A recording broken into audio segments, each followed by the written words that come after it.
Orang-orang yang punya dua sifat inilah Tuhan dekat sama mereka. Tuhan memberikan kasih karunia, kebaikan, mukjizat, kemurahan, rezeki, jalan-jalan keluar bagi mereka. Salam damai sejahtera saudara-saudaraku yang terkasih pencinta firman Tuhan. Berjumpa kembali dengan Bible Learning with Father Joseph. Saudara-saudara, bagaimana kabar Anda hari ini? Tidak terasa kita sudah memasuki bulan Juli. Coba katakan, hai bulan Juli, baik-baik ya sama saya ya. Penuh berkat ya bulan Juli ya, penuh sukacita ya, ada kedamaian ya, ada rezeki ya. Semoga Tuhan memberkati kita di bulan Juli ini. Saudara-saudaraku yang terkasih, ada kalanya orang-orang yang punya hati baik, sering melakukan kebaikan, sering menolong orang lain, sering peka sama orang lain, akhirnya mereka berhenti berbuat baik. Mereka menyerah menjadi orang baik hanya karena lingkungannya tidak mendukung. Hanya karena mereka disalahpahami. Hanya karena orang-orang menjahati mereka. Tetapi izinkanlah saudara-saudara, bacaan-bacaan pada hari ini membongkar kepada kita bagaimana sikap kita seharusnya ketika kita mau memperjuangkan menjadi orang baik. Menjadi pribadi-pribadi yang mau lebih baik lagi setiap harinya. Karena apa? Bacaan-bacaan dalam perayaan Ekaristi yang membuka bulan Juli ini bagus-bagus. Yang pertama itu dari kitab Kejadian bab 18 ayat 1 sampai 15. Panjang banget Romo. Ya. Kemudian dalam bacaan Injil diambil dari Matius bab 8 ayat 5 sampai 17. Romo panjang juga Romo. Ya. Apakah Anda tahu, semakin bacaannya panjang, sebetulnya saya semakin suka. Karena apa? Karena jelas kelihatan bagaimana transformasi, bagaimana perubahan, bagaimana sikap hati, kualitas hati seseorang yang diceritakan dalam kitab suci semakin kelihatan. Kita semakin diperkaya untuk melihat lebih jelas lagi pesan Tuhan yang disampaikan kepada kita. Contohnya, Kejadian bab 18, kisah tentang ada 3 orang datang melewati tempat tinggal Abraham. Kalau Anda selama ini tahu, oh Abraham bapak orang beriman Romo. Abraham punya iman yang luar biasa Romo. Abraham itu percaya sama Tuhan Romo. Abraham itu taat sama perintah-perintah Tuhan Romo. Sampai anaknya aja mau disembelih aja, dia lakukan Romo atas perintah Tuhan. Saudara-saudara, gambaran-gambaran pembaca kitab suci tentang Abraham belumlah lengkap sebelum para pembaca kitab suci membaca kisah Kejadian 18 ini. Panjang tapi justru kelihatan. Dikatakan dalam sebuah tempat, dalam sebuah kesempatan, yaitu di bawah pohon tarbantin di Mamre. Waktu itu Abraham masih tinggal di sana bersama istrinya. Waktu itu Abraham belum mempunyai Ishak. Waktu itu Sarah belum mengandung, belum melahirkan anak buat Abraham. Usia mereka, Abraham sudah 100 tahun, Sarah sudah 90 tahun. Dua-duanya sudah mencapai masa tua, nggak mungkin lagi dari hitungan manusia, hitungan kedokteran, orang yang udah usia lanjut bisa melahirkan. Tetapi saudara-saudara, ingat, bagi Tuhan tidak ada yang mustahil. Tidak ada yang gak mungkin buat Tuhan bagi orang percaya. Nah, bagaimana mukjizat karunia Abraham dan Sarah ini bisa mereka terima? Ternyata, saudara-saudara, bisa kita lihat begini. Hidup Abraham itu kan sudah tua, Sarah juga sudah tua. Sebelum-sebelumnya mereka sudah dijanjikan sama Tuhan, bayangin, akan memperoleh keturunan seperti bintang di langit dan pasir di pantai. Janji Tuhan yang belum juga datang dalam hidup mereka, belum juga terlaksana, belum juga terwujud, tidak membuat mereka menjadi manusia yang murung, yang tidak percaya, manusia yang menarik diri. Mereka sama sekali tidak kehilangan kualitas iman mereka. Dan juga mereka tidak kehilangan kualitas kebaikan hati mereka. Hal itu kelihatan di Kejadian bab 18. 3 orang datang melewati kemah Abraham. Dikatakan waktu itu sedang panas terik, berarti di siang hari bolong. Ketika Abraham melihat 3 orang itu, langsung Abraham bergegas dari pintu kemahnya menyongsong mereka. Ia bersujud dan berkata, "Tuanku, jika aku mendapat kasih Tuan, singgahlah di kemah hambamu ini." Kan tadinya Abraham tidak tahu siapa identitas 3 orang ini. Abraham gak tahu bahwa mereka adalah pengungkapan diri dari Tuhan sendiri. Tetapi saudara-saudara, kualitas kebaikan hati Abraham, tanpa diminta, tanpa disuruh, tanpa orang itu mengungkapkan sesuatu, Abraham langsung menawarkan diri. Nawarin dirinya juga gak pakai basa-basi, langsung pakai tindakan. Dia mohon orang-orang ini untuk hadir, mampir ke dalam rumahnya. Dikatakan, Abraham berkata, "Singgahlah di kemah hambamu ini. Biarlah diambil sedikit air, basuhlah kaki Tuhan, duduklah beristirahat di bawah pohon ini. Biarlah hamba mengambil sepotong roti, agar tuan-tuan segar kembali." Abraham ini orang baik, dia peka sekali. Ini siang hari bolong, panas terik. Perjalanan di padang gurun, bayangin saudara-saudara, pasti haus, pasti lapar, pasti dekil sama debu-debu jalanan, pasti capek mau istirahat, pasti kepanasan. Abraham, kualitas kebaikan hati Abraham, dia mampu melihat apa yang diperlukan oleh orang lain, apa yang diperlukan oleh sesamanya tanpa diminta. Tidak selesai sampai di situ. Dikatakan, begitu 3 orang ini berkata, "Perbuatlah apa yang kau katakan itu." Abraham langsung memanggil Sarah, "Cepat, ambillah 3 sukat tepung terbaik, remaslah itu dan buatlah roti bundar." Lalu Abraham berlari ke lembu sapinya, mengambil seekor anak lembu yang empuk dan baik dagingnya. Wow, wow, wow. Abraham melayani tamu-tamunya ini dengan baik. Seperti kedatangan seorang raja, seorang bangsawan, orang penting.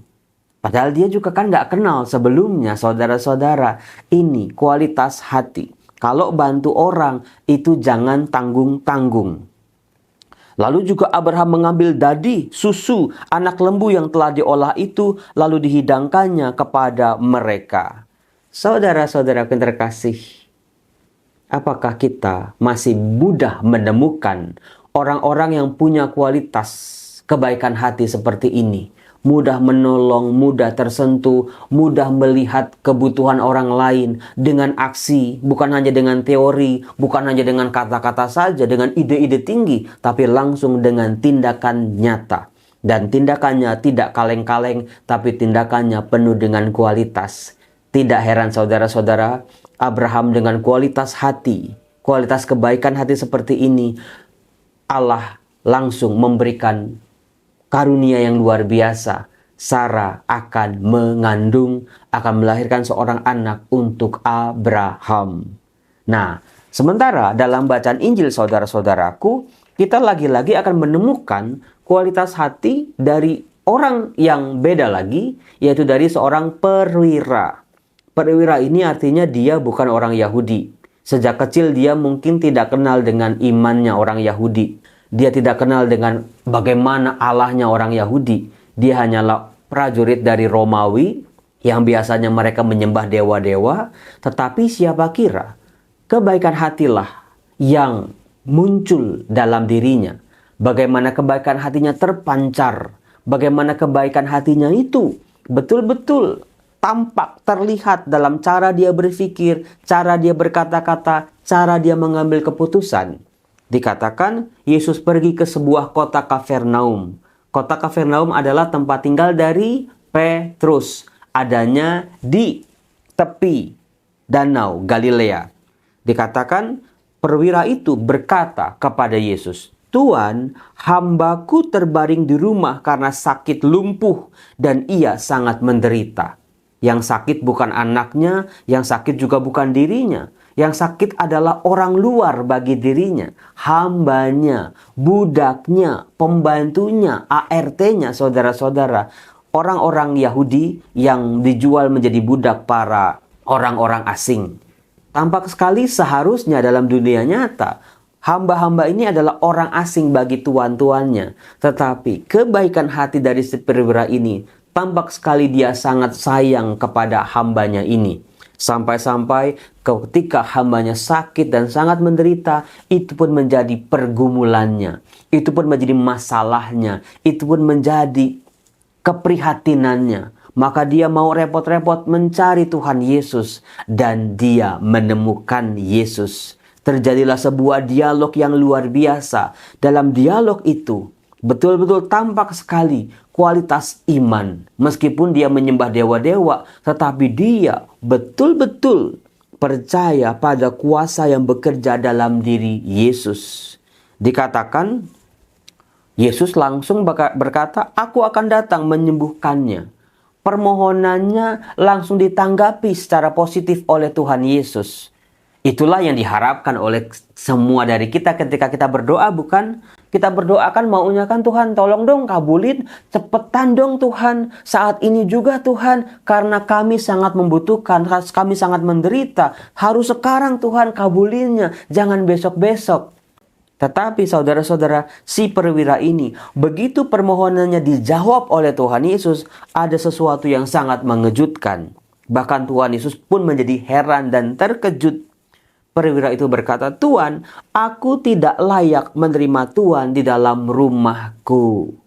Saudara-saudaraku yang terkasih, dia sendiri merasa tidak pantas kalau Tuhan Yesus datang ke rumah dia.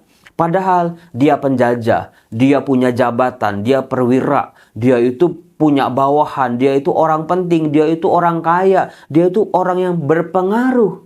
Dia tidak menggunakan semua status-statusnya itu untuk memperoleh privilege. Bahkan dari Tuhan sendiri. Coba kalau kita, saya sebagai imam atau Anda misalnya sebagai orang penting, misalnya punya kedudukan atau punya kenalan orang penting, kita seringkali menggunakan privilege itu untuk mendapat kemudahan. Tetapi perwira ini, kebaikan hatinya betul-betul terpancar. Dia tidak mau merepotkan Tuhan Yesus. Dia tidak mau membuat Tuhan Yesus lelah dalam perjalanan. Dia sampai-sampai mengatakan, "Tuhan, sepenting-pentingnya aku, sehebat-hebatnya aku, sekaya-kayanya aku tetap tidak layak menerima Tuhan dalam rumahku." Dia sadar dia orang asing. Dia sadar dia bukan orang Yahudi. Dia sadar dia bukan orang-orang yang menerima warisan karunia yang diberikan oleh Allah kepada umat pilihannya. Dia sadar betul-betul di situ. Dia hanyalah orang asing. Tetapi saudara-saudara, di sini luar biasanya. Ketika dia mengatakan dengan terus terang, dikatakan di ayat, sebab aku sendiri seorang bawahan, dan di bawahku ada pula prajurit.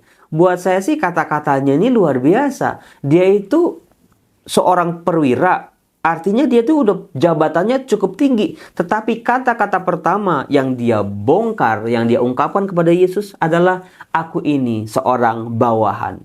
Ini rendah hatinya luar biasa ini. Ini keren luar biasa. Dan di bawahku ada juga prajurit. Jika aku berkata kepada salah seorang prajurit, "Pergi," ia akan pergi. "Datang," maka ia akan datang. "Kerjakan ini," maka dia akan mengerjakan. Tampak sekali perwira ini orang penting. Orang punya kuasa. Kata-katanya itu didengerin oleh banyak orang. Tetapi dia tidak menggunakan privilege itu. Ini yang luar biasa buat kita. Kita harus belajar dari pribadi yang luar biasa. Yang kata-katanya itu selalu kita ulang-ulang sebelum kita menyebut komuni. "Tuhan, aku tidak layak Tuhan datang pada saya. Tapi berkatalah sepatah kata saja, maka hambaku akan sembuh." Dia bukan cuma rendah hati, tapi dia punya rasa percaya. Satu kata, satu patah kata yang keluar dari mulut Yesus adalah firman Allah sendiri, daya penyembuh yang punya kekuatan luar biasa. Hambanya pasti akan sembuh meskipun ada penyembuhan jarak jauh. Bayangin saudara-saudara, makanya Tuhan Yesus mengatakan dengan heran berkata kepada mereka-mereka yang mengikutinya, orang-orang Yahudi, "Aku berkata kepadamu, sesungguhnya iman sebesar ini tidak pernah aku jumpai seorang pun di antara orang Israel." Saudara-saudaraku yang terkasih, ternyata bagi orang-orang percaya harus melengkapi dirinya dengan satu, kebaikan hati yang luar biasa. Yang kedua, kerendahan hati yang luar biasa. Orang-orang yang punya dua sifat inilah Tuhan dekat sama mereka. Tuhan memberikan kasih karunia, kebaikan, mukjizat, kemurahan, rezeki, jalan-jalan keluar bagi mereka. Maka pesan bagi kita semua hari ini memasuki bulan Juli, jangan sampai kita nggak punya sifat-sifat ini dalam kehidupan kita. Masih sedikit Romo, paling 20% Romo. Saya masih sombong, saya masih suka mengagung-agungkan diri saya Romo. Saya masih suka pamer-pamer kebaikan hati saya Romo. Saya masih sulit menolong orang lain Romo. Ayo berjuang hari ini. Tuhan mau menyapa kita semua. Lakukan kebaikan, lakukan kemurahan hati, lakukan pertolongan-pertolongan buat sesama kita. Tapi ketika kita sudah melakukan itu, jangan pernah menjadi sombong. Kebaikan yang kita berikan kepada orang lain, jangan sampai menjadi alat kita untuk memperoleh privilege. Kita menagih kebaikan-kebaikan kita dari orang lain. Kita mengharapkan imbalan. Itu yang kita bisa lihat dari Abraham dan juga perwira ini. Maka betullah saudara-saudaraku, Tuhan Yesus yang menyembuhkan ibu mertua Simon Petrus, Tuhan Yesus yang menyembuhkan orang-orang sakit, orang-orang lumpuh, orang-orang kerasukan setan untuk menggenapi nas yang dikatakan oleh Nabi Yesaya. Dialah yang memikul kelemahan kita dan menanggung penyakit kita. Biarlah Tuhan Yesus datang ke dunia, datang dalam hidup Anda. Inilah salah satu tugasnya. Dia, Tuhan kita, pribadi yang luar biasa, kasihnya yang sempurna, yang siap menanggung segala penyakit kita dan memikul kelemahan kita. Serahkan semua pada Yesus. Tetapi ada dua sifat, kebaikan hati dan juga kerendahan hati yang terpancar. Tuhan Yesus, ajar kami untuk memiliki hati seperti hati-Mu, siap menolong, hati yang baik, dengan kata-kata, pikiran, dan tindakan yang baik, dengan perasaan-perasaan yang baik. Ajar kami juga untuk tidak sombong dengan apa-apa saja yang sudah kami perbuat untuk sesama kami. Dalam nama Yesus Kristus kami berdoa, Dialah Tuhan kami kini dan sepanjang masa. Tuhan memberkati kita semua dalam nama Bapa dan Putra dan Roh Kudus. Amin. Saya yakin di bulan Juli ini ada mukjizat. Saya yakin di bulan Juli ini ada kebaikan-kebaikan Tuhan, ada jalan-jalan keluar bagi masalah-masalah kita. Salam, Tuhan berkati.